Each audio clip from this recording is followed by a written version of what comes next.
Okay, I'm gonna Check your islands. Oh my god!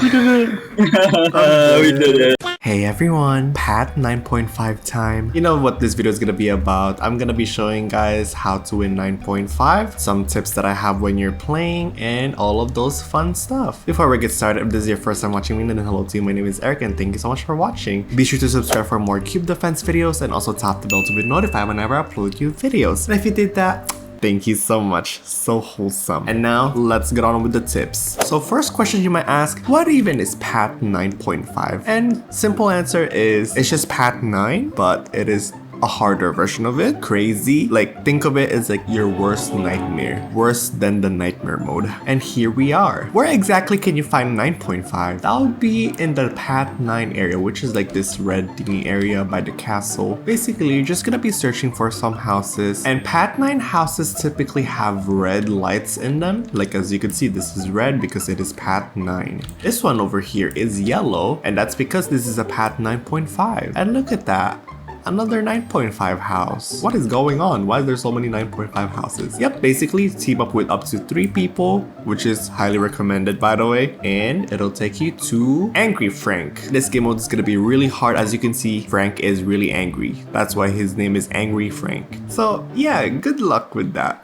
And now for the tips that I have when you're playing. Before I give you guys these tips that I have, just know that this is just my way of winning it. I'm pretty sure there's a whole lot of ways of winning this game mode, and yeah, this is a judgment-free zone, so let's be free.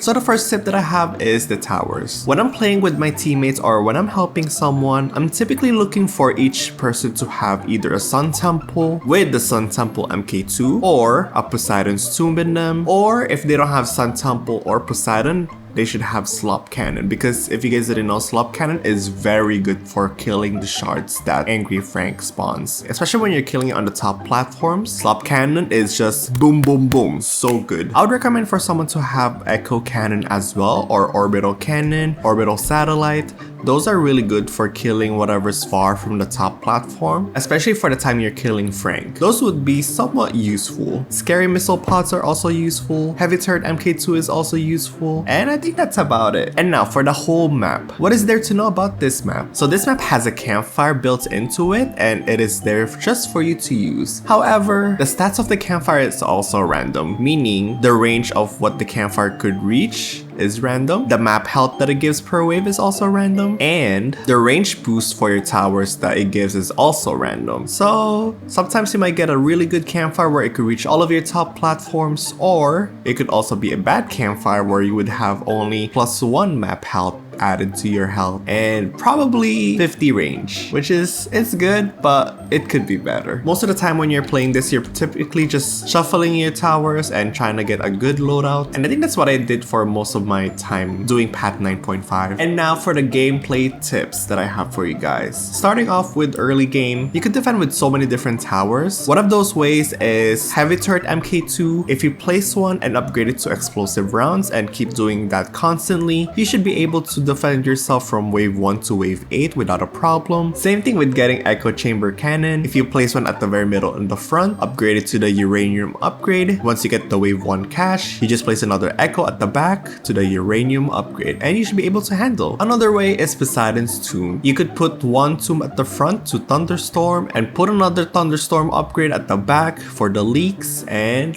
eventually you'll move all of your tombs at the front up to wave 8. Slop Cannon could also defend early game. You could place 2 Slop Cannons at the front, one on first targeting and one on strong, and typically I upgrade those 2 towers twice in early game, and then I catch the leaks by adding more Slop Cannons throughout the entire map until the exit. That way you should leak, or you would probably only leak like up to 200 to 300 HP if anything. So those are just some of the starting towers that I typically use when I'm playing.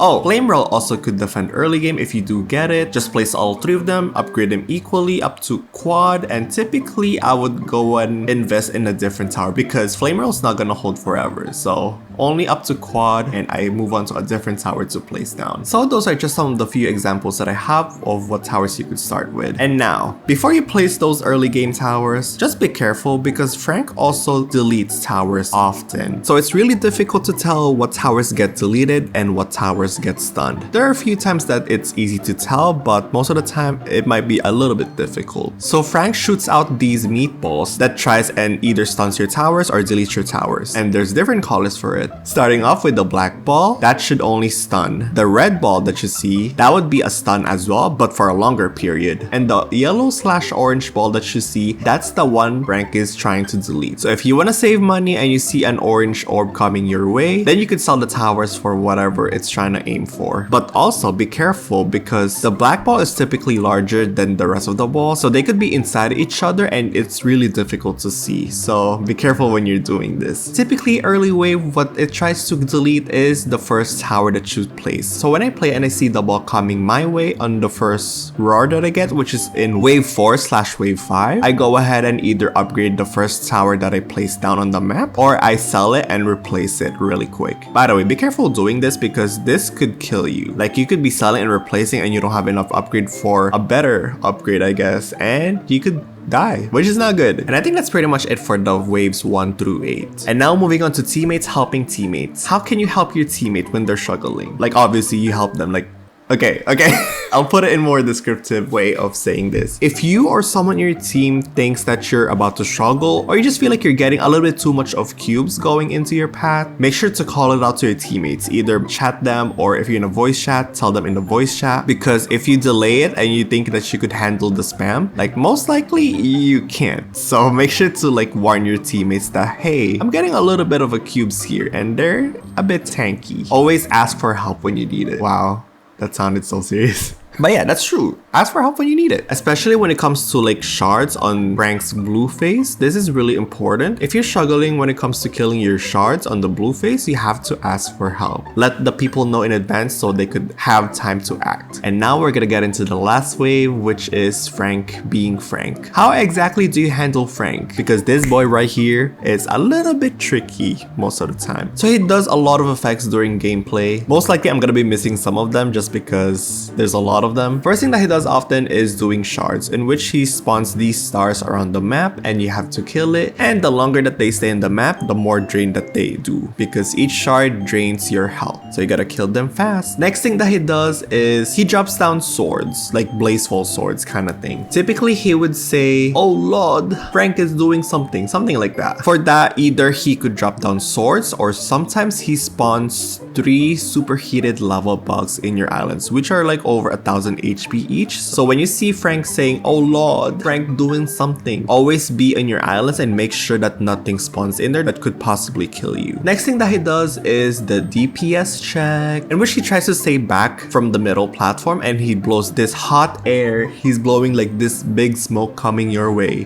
When this happens and Frank is a high HP still, get ready to sell your towers, because most likely you wouldn't do the amount of damage you're supposed to do to him, which is like a small percentage. I believe it's like 10%, and the lower the HP is, it turns into 15%. I'm not too sure with the numbers. So early game when he does that blowing DPS test thingy, I would say get ready to sell all of your towers, because if you don't sell your towers, you're gonna be broke, and you don't want that to happen. It's really difficult to have your towers back up again. And if you're not sure whether or not he's gonna delete your towers, there's a way to tell if he would, and that is by looking at Frank's score. Take a closer look of his effect. If you see that he's exploding with a round circular shape, then that means he's gonna sell your towers, so get ready to sell low for that one. Or if you see a flat circle like this one, then that means he's not gonna eat your towers and you did the certain amount of damage you need to do in order for him to not delete your towers. So that's one way to tell. And now we're moving on to the general gameplay / any tips that I have while you're trying to kill Frank. First tip that I have is that if you have a sun temple, or let's say tomb, or something big that you could easily sell and replace, and Frank stuns your towers, I would recommend selling and and replacing your towers just because you don't want to wait for him to unstun your towers. That takes a lot of time. You have like a time for 2.5 to 3 temples to be max again by the time they get unstunned. So I highly recommend if you have a temple, sell and replace whenever it gets stunned. Just watch your temples. It really helps a lot. Oh, by the way, I forgot to mention, temple on this map, you don't need temple gain for it. You don't need to feed it with towers to get it the max damage.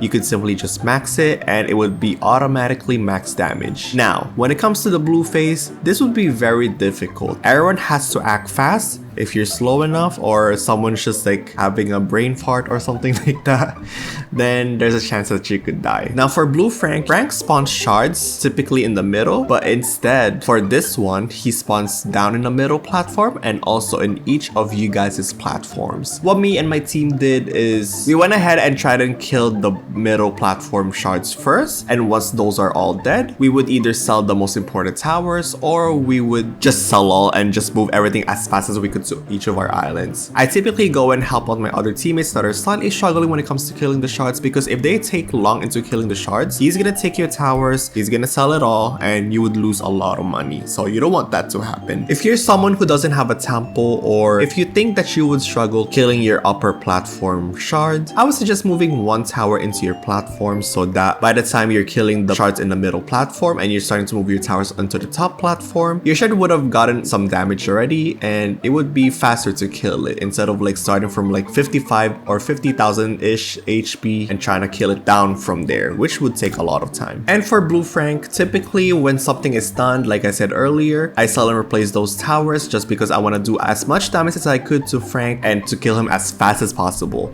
You don't want him to keep doing shards a lot of times because that would eventually kill you. So tell your teammates if something is stunned, sell and replace as fast as they could. This would really help kill Frank faster. And I think that's pretty much it. So good luck, soldiers. You got this. I know it's extremely really difficult, and I even took hours myself trying to beat this, so if I could beat it, then you could beat it. So wholesome. And that's pretty much it for this video. And again, thank you so much for watching, and now I'm gonna be showing you guys my gameplay.